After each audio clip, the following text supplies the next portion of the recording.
부정청탁을 막을 법적 토대를 만들기 위해서 4년 전에 제정안을 발표한 김영란법 시행이 불과 2달 앞으로 다가왔습니다.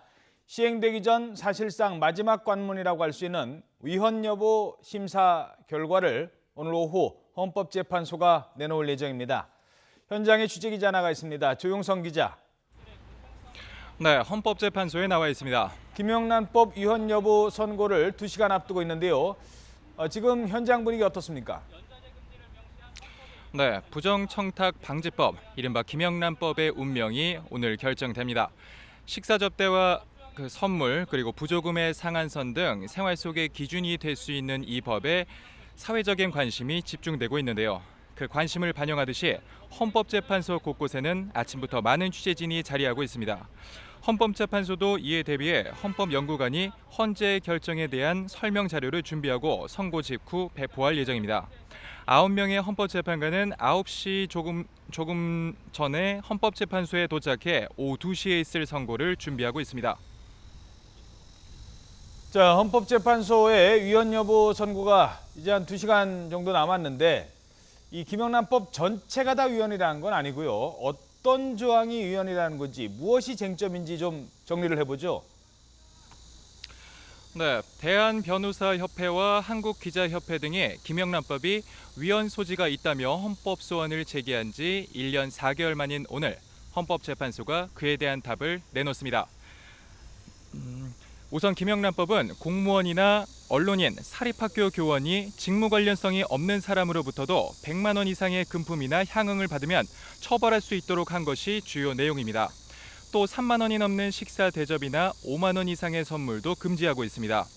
헌법 소원의 쟁점은 4가지입니다. 쟁점은 법 적용 대상에 공무원이 아닌 언론인과 사립교원까지 포함해야 하는지, 배우자가 금품을 받았을 때 신고하도록 강제한 것이 연자제를 금지한 헌법에 어긋나지 않는지는 포함되어 있습니다. 또 법이 명시한 부정청탁, 사회상규의 의미가 불분명하다는 점과 금품의 제한 액수를 대통령령에 위임한 것이 포괄 위임 금지 원칙에 어긋나는지도 심판 대상입니다. 자, 그렇다면 오늘 이 헌재의 결론에 따라 김영란법의 시행은 어떤 영향을 받게 되는 건지요? 네, 헌재가 내릴 수 있는 결론을 몇 가지로 나눌 수 있습니다.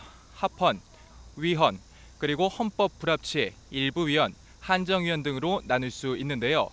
그 선고에 따라 시행 여부를 말씀드리자면 이렇습니다. 헌법의 취지에 맞는다는 합헌이면 그대로 시행되고 헌법에 위반된다는 위헌이면 해당 조항은 효력을 잃습니다. 사실상 위헌이지만 한시적으로 법을 유지할 필요가 있다는 헌법 불합치가 내려지면 정해진 기한 안에 국회에서 다시 논의해야 하고, 일부 위헌이 내려지면 한 구절이나 한 어기 등만 위헌일 뿐 나머지 부분은 효력이 유지됩니다. 한정된 범위에서만 합헌이라는 뜻인 한정위헌이나 한정합헌이면 헌재가 정한 범위 안에서는 적용되지 못하게 됩니다. 오늘은 김영란법 시행 예정이 정확히 2달 남은 날이기도 합니다.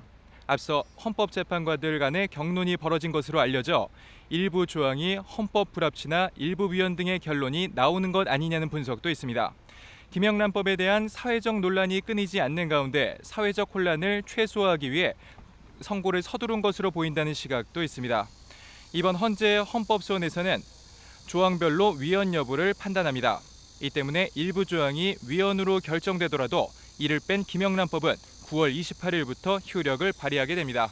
지금부터 헌법재판소에서 YTN 조용성입니다.